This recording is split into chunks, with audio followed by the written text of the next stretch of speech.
아무래도 이제 쏠림 현상이 가장 큰 어. 화두인 것 같아요. 여기 자료 준비를 좀 했는데요. 네. 포스코 그룹하고 에코프로 그룹이 7월 한 달 동안 일평균 거래 대금을 보면 포스코는 코스피 전체의 15%. 한 그리고 종목이. 포스코 와. 홀딩스하고 포스코 인터내셔널, 그리고 에코프로나 에코프로 BM, 코스닥 전체의 22%. 네. 그러니까 한 15%에서 20%는 이거를 계속 트레이딩을 하고 있다는 거죠. 이거 삼성전자 같네요. 약간 느낌이. 그렇죠. 이렇게 와. 이게 거래량이 이렇게 쏠린다는 것은 결국 기업의 가치도 있지만 이 수급이 이렇게 좌우를 하다 보니까 갑자기 급등을 하거나 급락을 하거나 이럴 변동성이 굉장히 좀 크다. 커질 수 있는 거고요. 앞으로 저는 이제 이 주도주가 무엇이냐의 싸움인데 네. 상반기 특히 2, 4분기를 보면 반도체가 좀 반짝했다가요. 그 주도주의 역할을 놓치면서 다시 이제 3분기 들어서면서 2차 전지주가 주도주가 되는. 그래서 하반기에 주도주 싸움이 2차 전지냐 반도체냐 이 서로의 경쟁 속에서 결국 반도체가 더 치고 올라가면 2차 전지는 좀 주춤할 수밖에 없지 않느냐. 그런데 3분기는 반도체가 좀 치기는 어렵지 않겠느냐라는 게 제 개인적인 생각이거든요. 네. 왜냐하면 원래 그 모든 증권사 리서치 센터에서 3분기부터는 반도체가 갈 것이다 했는데 최근 들어서 TSMC의 어떤 실적이 좀 주춤해요. 네. 그런 영향들이 결국 삼성전자라든지 SK 하이닉스의 AI 반도체 부분이라든지 이런 어떤 실적 개선이 4분기 이후로 좀 늦춰지지 않겠느냐. 그래서 3분기는 일단 반도체가 좀 주춤하면서 4분기 들어서면서 좀 혼조세를 가져가는 그런 좀 느낌을 저는 생각을 하고요. 그래서 우리 그 코스피 공매도 잔고 오늘자 헤럴드 경제 기사인데요. 여기 보면은 삼성전자보다 2차 전지에 공매도가 상당히 많이 몰려있는 모습이에요. 그래서 앞으로의 2차 전지 관련 기업들은 공매도와 개인 간의 어떤 싸움 이런 부분들이 하나의 이슈가 될 것 같고요. 결국 에코프로에서 우리가 봤잖아요. 그 숏스퀴즈가 나면서 주가가 오히려 급등을 해버리는. 그래서 이런 그 공매도와 개인 간의 어떤 치열한 그런 수급의 전쟁. 그런데 개인들의 열기가 굉장히 뜨겁다 지금. 그래서 이 거래량이 한 15%, 20%를 차지하니까 이 뜨거운 열기가 과연 식을 것이냐. 근데 식으려면 결국 다른 섹터에서 강한 모멘텀을 줘야 되는데 3분기에 강한 모멘텀을 줄 수 있는 게 결국 반도체인데 네. 반도체가 과연 그만큼 단기적으로 영향을 줄 거냐. 조금 시간이 필요하다. 그런 의미에서 지금 이런 뜨거운 열기가 2차 전지 쪽에서. 결국 수급이 결국 변동성을 확대하는 그런 모습을 보일 거다라는 생각이 좀 들고요. 에코프로가 이 가장 뜨거운 관심의 중심에 있잖아요. 황제주. 그러니까 최근의 흐름은 이런 것 같아요. 에코프로부터 움직이고 그 다음에 에코프로비엠이 움직이고 이 두 기업이 주가가 주춤하면 포스코 그룹이 대안으로 올라가는 그걸 좋은 표현을 하면 순환매 장세라고 볼 수 있는데요.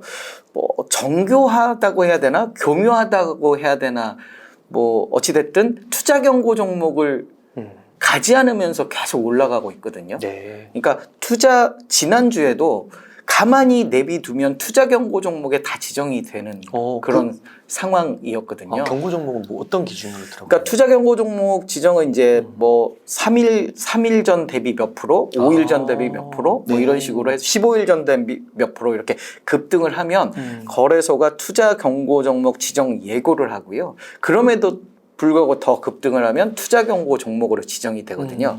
근데 투자 경고 종목으로 지정되면 신용융자가 금지돼요. 신용융자나 미수가 금지되기 때문에 결국 거래량이 반토막 이상 날 수밖에 없거든요. 그런데 이게 수급으로 움직이는 종목에게 거래량이 끊겨버리는 건 그만큼 주가를 더 이상 올릴 수 있는 유인들이 없고, 그 다음에 신용했던 사람들은 빨리 이제 잘못하면 반대매매, 주가 급락으로 반대매매 당할 수 있기 때문에 매도를 한꺼번에 다 하거든요. 네. 그렇기 때문에 결국은 지난주에 그런 급락이 없었다 하더라도 결국 신용 그 투자 경고 종목 지정이 되면 이 비슷한 그런 효과를, 그러니까 증권사에서 신용 어떤 한도를 확 올렸잖아요. 그런 또 비슷한 효과를 가질 수 있는 거죠. 네. 근데 지금 지난 몇 달간 보면 이 에코프로가 더 급등하면 투자 경고 종목 지정으로 되는데 급등할 즈음에 얘는 횡보를 하거나 약간 조정을 하고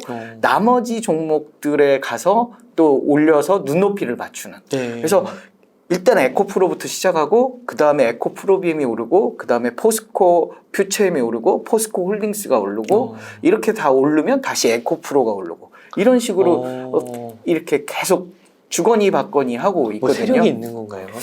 그 세력보다는 세력이 좌우하기에는 시가총액이 너무 크니까요.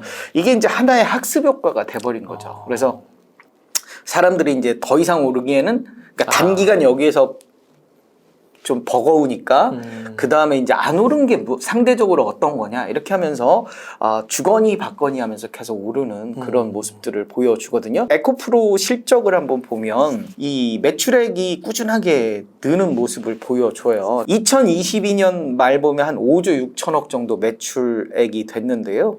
2025년이면 17조 4천억. 그러니까 한 3년 사이에 매출액이 3배 이상 증가하는 모습을 보여주거든요. 그렇기 때문에 이런 폭발적인 매출 증가를 보여주는 업종들이 많지 않아요. 네. 그러니까 뭐 현대차라든지 삼성전자라든지 이런 모습을 보여주지 못하거든요. 그렇기 때문에 가장 강력한 어떤 급등의 모습을 보여줬고요. 특히 그 PER은 굉장히 높아 보이는데요.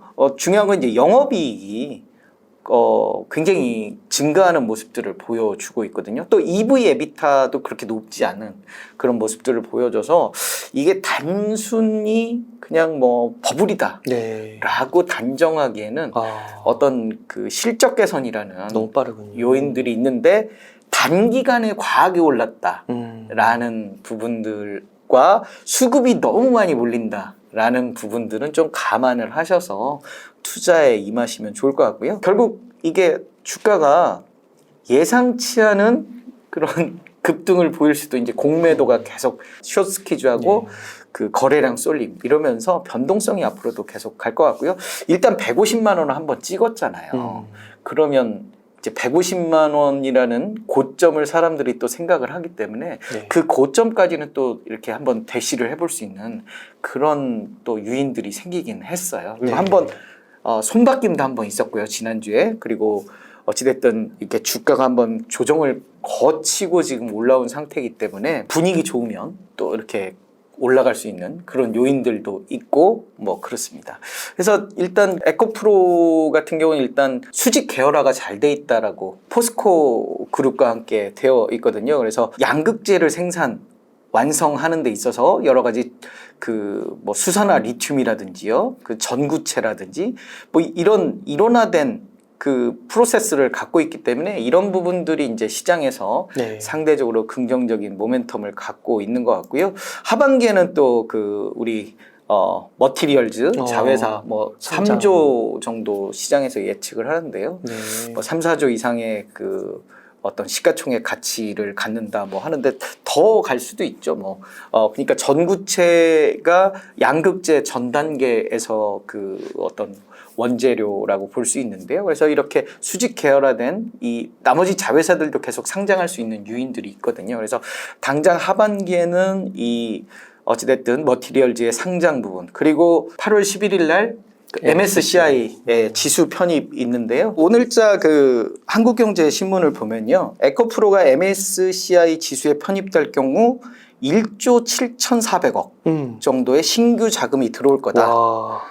라고 유안타증권이 예측을 했고요. 유진투자증권은 한 9,900억 정도. 어찌됐든 뭐 1조에서 1조 7천억 정도의 자금이 들어올 거다. 근데 지난 1년간 개인 투자자가 순매수한 금액이 9,900억 정도 된다고요. 진짜요? 네, 그러니까 그럼 또 올라가는 거 아니에요? 그래서 이제 그 9,900억 정도를 훌쩍 넘는 수준의 패시브 자금이 들어오는 거 아니냐. 그래서 이런 부분들이 결국 좀 긍정적인 모멘텀이다라고 이야기를 하는 거고요. 에코프로와 뗄 수가 없는 게 에코프로비엠이잖아요. 그렇죠. 에코프로비엠 같은 경우도 보면은 실적이 꾸준하게 늘고 있거든요. 네. 근데 영업이익이 앞서 우리 에코프로에서 보면 영업이익이 2조 정도 되거든요. 근데 에코프로비엠은 한 1조 2천억 정도. 네. 그래서 영업이익은 오히려 에코프로가 더 높은 그런 상황이거든요. 다만 이제 주가가 많이 올라와서 PER이 네. 이제 오늘도 올랐잖아요. 거의 이제 50배 가까이 되거든요. 아. 2025년 실적 기준으로. 그래서 네. 이런 부분들은 조금 이제 단기적으로 부담스러운.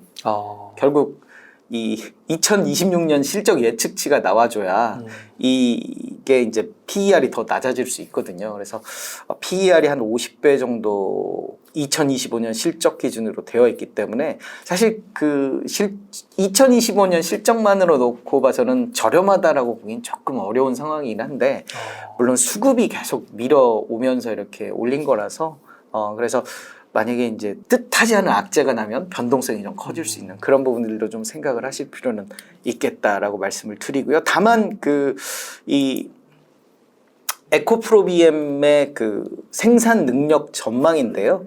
2022년 기준으로 한 10만 톤 정도 양극재 생산 능력이 2026년이면 48만 톤. 와, 2배가 넘는. 5배 정도. 5배네요. 네. 네. 근데 앞으로 더 많아질 거거든요. 유럽, 미국도 그러니까 있으니까. 2030년이면 더 많아질 거거든요. 그래서 이런 결국 생산 능력 증가가 매출액 증가로 이어지고 실적 개선으로 갈 수 있는 거 아니냐. 이 증권사 리서치 보면 영업이익 전망 2026년 전망이 2025년보다 더 좋아지거든요. 양극재 생산 캐퍼도 2025년보다 2026년 와.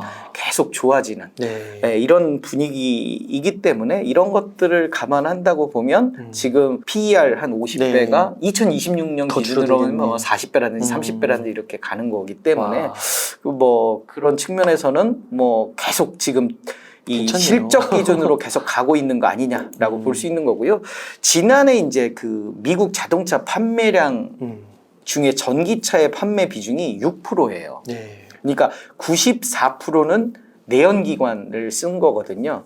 그래서 이 바이든 정부에서 2032년이면 67%까지 네. 올리겠다고 그랬거든요. 맞아요. 그러니까 3대 중에 2대는 전기차거든요. 갈 길이 머네요. 그러면 지금 갈 길이 아직 먼 거죠. 네. 그래서 우리 이제 미국에서 테슬라가 한 65% 정도 차지를 하고 포드가 7.6%, 현대 기아차가 한 7.1% 작년 말 기준으로 차지를 하고 있는데요.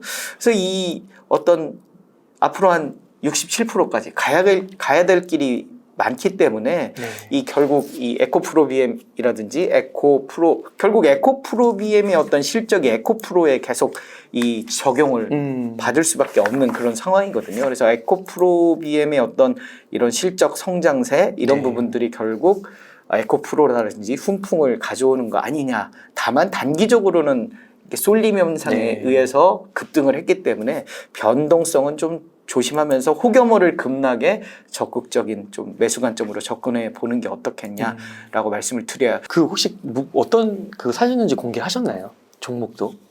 종목이요? 네. 저는 그 양극재 기업으로 투자를 하고 있고요. 지금도 양극재 기업 들고 중심으로 투자를 하고 뭐 저는 개인적으로 적어도 그러니까 이번 책 그 아들아 주식 공부해야 한다의 그 키워드가 실적 개선주에 투자하는 거고요. 실적은 2, 3년 후에 실적은 계속 그 증권사 리포트라든지 네이버 증권 포털에 나오기 때문에 그 트렌드가 꺾이지 않는 한 저는 계속 가는 그런 거거든요. 다만 단기적으로 너무 급등을 해가지고 투자 경고 종목 지정이 된다든지 거래량을 확 줄일 수 있는 그런 어떤 악재 요소 이런 게 있을 때만 잠깐 매도하고 다시 저점 매수 관점으로 접근하고 그런 거 외에는 롱텀하게 가져가려고 하거든요. 그래서 네. 저도 지금 한 뭐 2, 3년 정도 네. 이렇게는 기본적으로 가져가려고 하고요. 저 개인적으로는 네. 두 종목을 이 에코프로 외에 두 종목을 좀 첫 번째는 LNF예요. 네. 그래서 제가 이 회사를 다니다 보니까 오늘 종가 기준으로 못하고 지난주 금요일 네. 종가 기준으로 했는데요. 이 아까 에코프로 BM 같은 경우는 거의 50배 가까이 됐잖아요. 그런데 2025년 실적 기준으로 PER이 13배. 네. 오늘 좀 올랐기 때문에 뭐 15배, 16배 될 거거든요. 네. 3분의 1밖에 안 돼요. 엄청 싸네요. 싸 보이네요. 그렇죠. 그렇다고 해서 실적이 좀 안 좋냐? 그런 거 아니에요. 매출액이 3조 8천억에서 올해 6조 4천억, 내년에 9조 3천억, 2025년에는 13조. 그러니까 에코프로비엠이 한 16조 정도 되니까 얼마 차이 안 나네요. 얼마 차이 안 나요. 네. 그리고 당기순이익도 한 6천억까지. 그러니까 올해가 1,900억. 그러니까 작년 대비해서 올해 좀 실적이 꺾이거든요. 이런 부분들이 좀 약세를 보이고 뭐 그랬지만 결국 올해만 잘 버티면 2년 후에는 3배의 당기순이익을 가져오고 네. 그 당기순이익 대비해서 PER이 3분의 1 수준밖에 안 된다고 하면 LNF가 상대적으로 같은 양극재 기업인데 뭐 나쁘지 않지 않겠느냐라고 보고요. 그러니까 만약에 지금 현재 주가 수준에서의 퍼가 44면은 2025년 13이면 그때 44를 만약 적용한다고 하면 두세 배는 올라가 있는 거잖아요. 주가가. 그렇죠. 만약에 44배 정도 간다면 네. 그리고 에코프로 BM이 지금 한 45배, 46배니까요. 네. 이거를 간다고 하면 주가는 한 3배 정도 와. 가져야 되는 게 네. 뭐 괜찮은데요? 정상적인데 네. 다만 이제 뭐 수직 계열화가 좀 덜 됐다든지. 근데 그 수직 계열화는 시간이 지금 계획들이 다 있거든요. 리튬 회사도 만들겠다고, 전구체 회사도 만들겠다고, 음극재 회사도 만들겠다라고 지금 하고 있기 때문에 이미 LS와는 뭐 이렇게 이야기가 잘 되고 다 있고. 됐고요. 그렇기 때문에 결국은 그런 영업이익률이 좀 처지고 이런 부분들은 시간이 좀 해결해주지 않겠느냐라는 측면에서 장기 투자자 관점에서는 좀 눈여겨볼 저는 기업이다라고 말씀을 드리고 LNF가 싶어요. 또 테슬라랑 연결되어 있지 않나요? 그러니까 뭐 혹자들은 테슬라에 납품을 하는 게 덤핑이다 뭐 그런 말씀들도 하시기도 하고 뭐 그러는데요. 일단 뭐 지금 테슬라한테 뭐 어찌됐든 납품도 하고 있는 그런 부분들도 있기 때문에 중요한 건 수치로만 이야기를 하자면 수치로서는 결코 괜찮다. 떨어지지 않는다라는 부분이고요. 이제 또 한 가지 기업은 우리가 LS를 이야기할 수밖에 없을 것 같아요. 그러니까 LS가 오늘도 많이 올랐는데요. 네. 그 LS도 이제 그 2차 전지 사업들을 하거든요. 근데 전구체는 네, 전구체. 아직 공장도 안 지었어요. 네. 그렇기 때문에 우리 그 LS 실적을 보면 아까 LNF나 에코프로비엠보다는 좀 실적의 그 상승폭이 높진 않아요. 그러네요. 그렇지만 2025년 이후에 전구체 공장이 지어진다고 하면 이거보다는 더 좋아질 개연성들이 있고요. 매력적인 건 PER이 상대적으로 낮거든요. 그러니까 지주회사들이 보통 PER이 10배 이하거든요. 그게 보통인데 이제 에코프로 같은 경우는 좀 과열이 된 뭐 상대적으로 그런 모습들을 보여주는 아무래도 이제 인기가 있으니까 그만큼 또 가는 거죠. 그래서 어찌됐든 LS 같은 경우는 PER이 상대적으로 그냥 일반적인 지주회사 PER 정도 받고 있거든요. 여기에 LS M&M 옛날에 그 니코동 재련이라고 일본과 50대 50으로 합작을 했는데요. 그 나머지 50% 지분을 작년에 다 LS가 인수를 해서 100% 자회사예요. 그러니까 100% 자회사는 연결 재무제표로 LS M&M의 수익을 다 가져오는 거죠. 그래서 여기가 그 전구체의 그 전단계인 황산 니켈을 만들거든요. 그래서 이 LS M&M의 황산 니켈 그리고 LNF와의 그 합자 회사인 전구체 회사가 더해진다라고 하면 그리고 또 LS 일렉트릭이 최근 그 미국의 어떤 관련해서 수출 이런 부분들이 굉장히 긍정적인 모멘텀들을 보여주고 있거든요. 그래서 그런 부분들을 감안한다고 하면 LS도 상대적으로 아까 보셨지만 이 PER이 높지 않기 때문에 주목을 좀 해볼 필요가 있겠다.